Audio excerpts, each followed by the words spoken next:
ngakhale ankana iye alinda afuna kulandira olapa awapembezera muna mtima azawakhululukira iwo pulumusa omwe alikufatu Yesu wa chifundo alandisa. Moni amayi ndi abambo mu nthawi ino ya madzulo, mu dzina la mpulumutsi Yesu Khristu tikakulandireni nonse mu chigawo ichi cha madzulo. Chankomeranso Mulungu wamphamvu zonse kutipasa moyo ndi kutisunga komanso kutisogolera musiku lonse la lero. Dzina lake la Mulungu likatamandike. Ndikulandireni amayi ndi abambo mu msonkhano wa chisimuso, msonkhano omwe tili nawo umene tikuona za muni ofumulidwa ku moto. Vesi lathu likuchokera mu buku la Amosi chapter 4 vesi ya 11 komanso Zakariya ndi Yuda. Ndelero tiwerenga mavesi awiri. Amos chapter 4 vesi ya 11. Ndidagubuduza ena mwa inu monga umo Mulungu adagubuduzira Sodomu ndi Gomora, ndipo inu munali ngati muni ofumulidwa ku moto, koma simunabwerere kudza kwa ine, ati Yehova. Ndetiwerenganso buku la Yuda 23 imene akunena kuti, koma ena mudawapulumusa ndi kuwakwatula ku moto, koma ena muwachitira chifundo ndi mantha, nimudane nawo malaya ochitidwa mawanga ndi thupi. Mulungu akadalise kuwerenga kwa mawu ake. Amen. Zulo tinali ndi phunziro labwino limene timaona za muni ofumulidwa ku moto gawo 1. Ndiye phunziro lija silidathe ayi la muni ofumulidwa ku moto. Muli zambiri zimene sitidazifotokoze, zimenezo tizazifotokoza mu gawo 2. Kotero amayi ndi abambo tikukuyitanani mu phunziro la muni ofumulidwa ku moto gawo 2, lomwe lizakhale phunziro la mawa. Phunziro la mawa ndi muni ofumulidwa ku moto gawo 2. Koma lero phunziro lathu tikulitcha kunena kuti kubisala masamba a mbatata. Kubisala masamba a mbatata. Tiyeni tipemphere. Atate wokonda ndi mpulumutsi Yesu Khristu, tikuza kwa inu mu nthawi ino kukupemphani kuti mulankhule ndi mitima yathu mu dzina lodabwisa loti Yesu Khristu tapemphera izi. Amen. Phunziro lathu la siku la lero talitcha kunena kuti kubisala masamba a mbatata. Kubisala masamba a mbatata. Ndiye tiyeni tiyambe ndi vesi lathu loyamba limene likuchokera mu buku la Yeremiya chapter cha 23 vesi ndiyo ya 24. Tikuwerenga buku la Yeremiya chapter cha 23 vesi ya 24. Ikuwerengeka choteri: kodi munthu angathe kubisala mobisika kuti ndisamuone iye, ati Yehova? Kodi ine sindidzala kumwamba ndi dziko lapansi, ati Yehova. Mulungu sono akulankhulapa. Kodi alipo munthu angathe kubisala? Kodi si Mulungu amene adadzala kapena adayika kumwamba ndi dziko lapansi? Nde kodi alipo munthu amene angathe kubisala pamaso pake? Ili ndi funso limene tikufuna tikalione poyang'ana mu phunziro lathu la siku la lero lakunena kuti kubisala masamba a mbatata. Tateni tikawerengenso Masalimo 139 vesi yake ndiyo ya 7 kulekeza 10. Masalimo 139 kuyambira pa vesi ya 7. Davide akulankhula mawu abwino kwambiri. ndizapita kuti kuzembera mzimu wanu, kapena ndizathawira kuti kuzembera nkhope yanu. Ndikakwera kuka kumwamba muli komweko, kapena ndikaziyalira ku Gehena, taona muli komweko. Ndikazitengera mapiko ambandakucha ndi kukhala kumalekezero a mnyanja, ndingakhale komweko dzanja lanu lizandisogolera, nilizandigwira dzanja lanu lamanja. Davide akulankhula, kodi ndingathawire kuti kuzembera mzimu wanu? Ningathawire kuti Ambuye kuthawa pamaso pano? Chifukwa ndikaganiza zopita kumwamba muli komweko, ndikaganiza zopita khandi kuti muli komweko. Koma muphunziro lathu tikunena kuti kubisala m'masamba a mbatata, kubisala m'masamba a mbatata. Ndiye tione kuti kodi amene amabisala m'masamba a mbatata amabisalira ndani? Tapena tinene kuti tikafuna kubisala m'masamba a mbatata kwenikweni timbisalira ndani? Yeremiya wafotokoza palibe munthu angathe kubisala pa nkhope ya Mulungu. Davide nayenso waphera nkhombo mphongo, palibe munthu angathe kubisala pamaso pa Mulungu. Tiyeni tiwerengeni Baibulo lathu buku la Genesis chapter 3 mu verse la 7. Akunena kuti ndipo anaseguka maso awo onse awiri, naziwa kuti anali amaliseche, ndipo anasoka masamba amkuyu nazimangira matewera. Verse 8, ndipo anamva mawu a Yehova Mulungu ali kuyendayenda munda nthawi ya madzulo, ndipo anabisala Adamu ndi mkazi wake pamaso pa Yehova Mulungu pakati pa mitengo ya munda.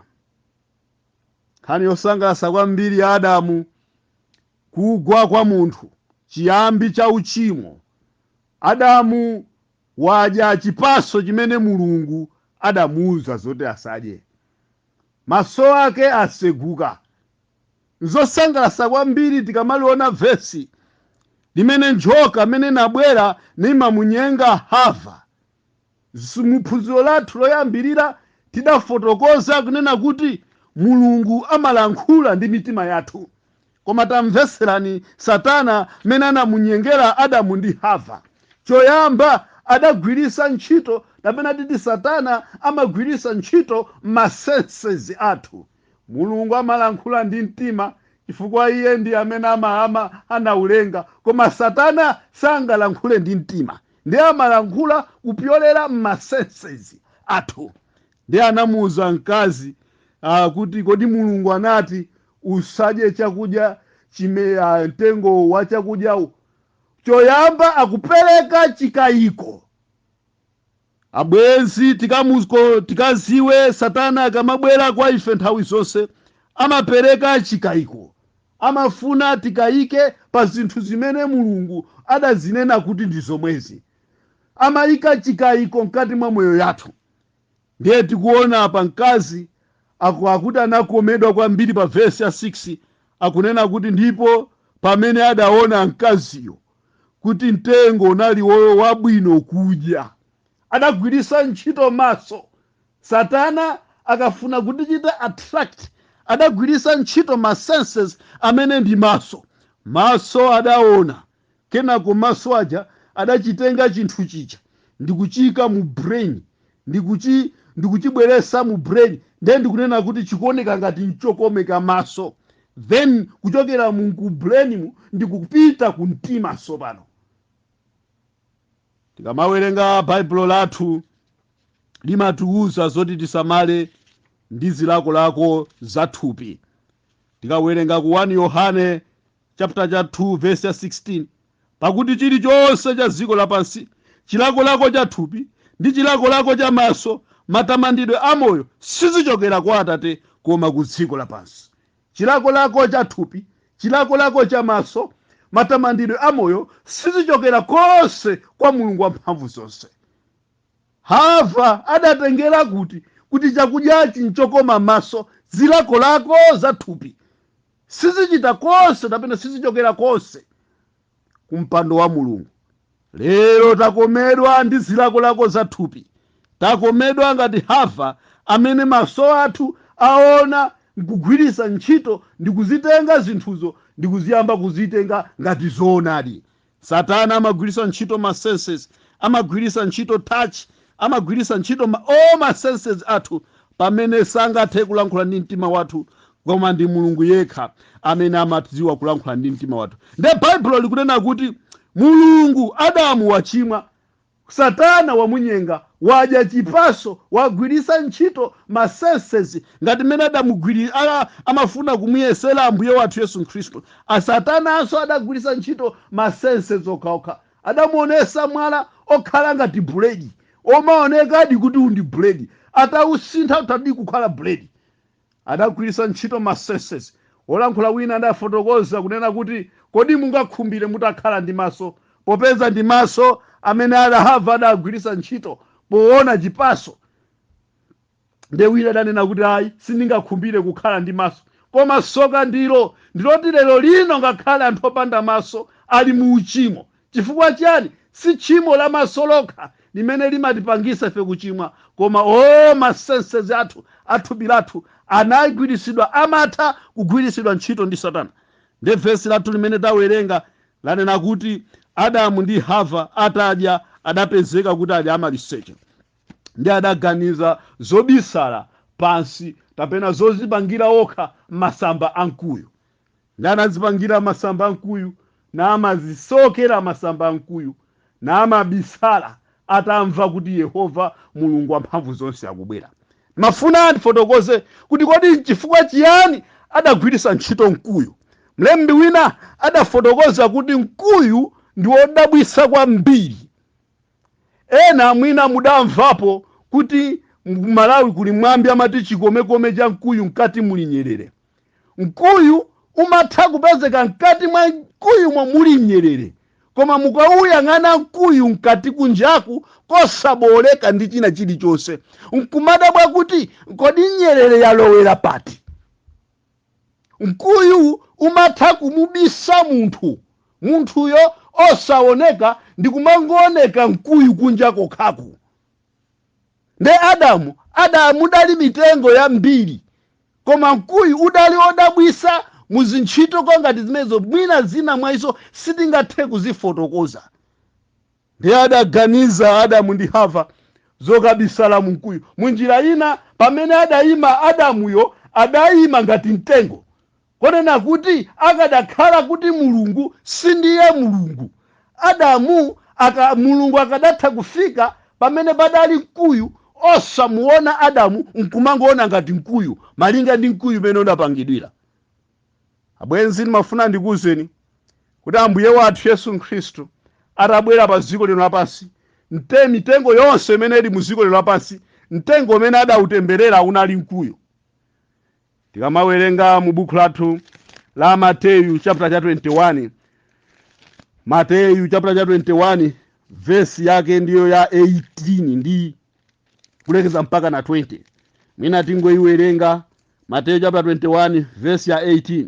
Ndipo mmawa kumene iye anali kunkako kumzinda adamva njala. Ndipo pakuona mkuyu umodzi pa njira adafika pamenepo napeza palibe kanthu koma masamba okhaokha, nati kwa uyu suzabalanso chipaso ku nthawi zonse. Ndipo pomwepo mkuyu udafota. Ndipo ophunzira poona ichi adazizwa nati mkuyu udafota bwanji msanga. Ambuye Yesu Khristu nthawi ina adali ndi njala, ndi adaona mkuyu obiriwira masamba abwino, koma unalibe zipaso. Njala ya Ambuye Yesu Khristu ndi yodabwisa, chifukwa iwo mu Yohane chapter 10 adati ndili ndi njala. Ophunzira Yohane chapter 4 ophunzira ndikuwabweresera chakudya akuti ndili ndi chakudya china. Nde njala iyi sitikuziwa kuti njala yake dali ya mtundu wanji, koma ati atabwera pa mkuyu adapeza mkuyu opanda china chilichonse. Ndi ati adautemberera mkuyu, ndipo mkuyu udauma.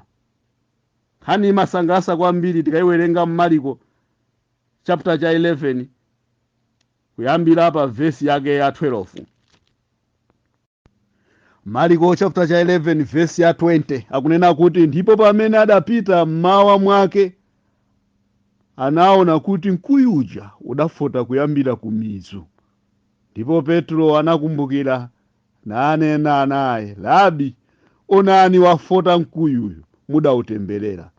Ndipo Yesu anayankha nanena nawo, khulupirirani Mulungu.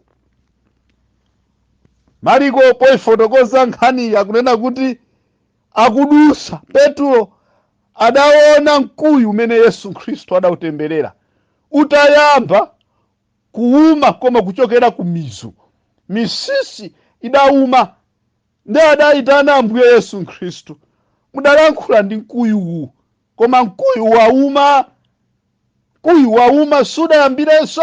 Ku Mateyu akuti masamba adafota, koma ku Marko akuti misisi ndi imene idayamba kufota.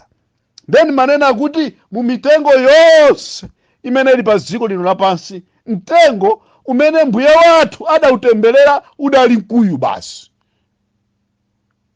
Chifukwa chiyani adatemberera mkuyu osatemberera mango? Chifukwa chiyani adatemberera? Ambuye wathu Yesu Khristu amayang'ana chipaso mkuyu osayang'ana muzipaso zina. Tikumbukire kuti mkuyu ndi umene udambisa Adamu poyamba. Adamu wachimwa malo mopita kwa Mulungu, kukalapa kwa monga kwa atate wake. Atate munanduza ndisadya chitengo ichi, lero ndadya chipaso, ndachimwa, anabisala mkuyu. Nde Yesu pobwera adautemberera mkuyu. Mkuyu udauma kuchokera misisi. Munjira ina mkuyu umene amakolo wathu adabisala wauma sopano. Soka ndilo tibisala kuti Adamu anali mitengo yambiri, sana bisale mitengo yonseyo. Adamu munali kaya ni magwafa, sana bisale. Kaya munali milombwa, kaya munali mibawa, sana bisale mosebo. Mtengo oti Adamu akadatha kubisala unali mkuyu woka basi. Yesu watemberera mkuyu, tibisala kuti sono. Lero amaindi abambo tayamba sono kubisala mmasamba mbatata. Chifukwa tilibe kwina kumene ife tingathe kubisala. Tibisala kuti tithawira kuti monga David wanena, ndithawira kuti kwina kulikonse kumene ife tingathawire Mulungu aliko. Komanso mtengo umene ife tikanayenereka kubisala monga makolo wathu, chifukwa timasatira zomwe makolo wathu adachita, ndi umene wauma, ndi umene Ambuye wathu wautemberera. Yesu wautemberera sono, ulibenso kubisala. Nimafuna ndilankhule ndiwe m'bale amene ukubisala pakona kuti Yesu akukuona mazulano. Alipo ena amene tidakabisalabe kusikwa masamba mbatata, koma soka ndilo mmene wabisala mosana ukuoneka. Ambuye akukuona chifukwa pabisala iwepo sipo bisalika. Adamu adayesa kubisala pamaso pa Mulungu, adakanika. Kodi mukamabisala, mukamabisa tchimo, mumambisalira ndani? Popeza tonsefe tili pamaso pa Mulungu, nde Mulungu yakuti akutiona. Kodi mukamabisa tchimo limene mukuchita inuyo, mukumbisalira ndani?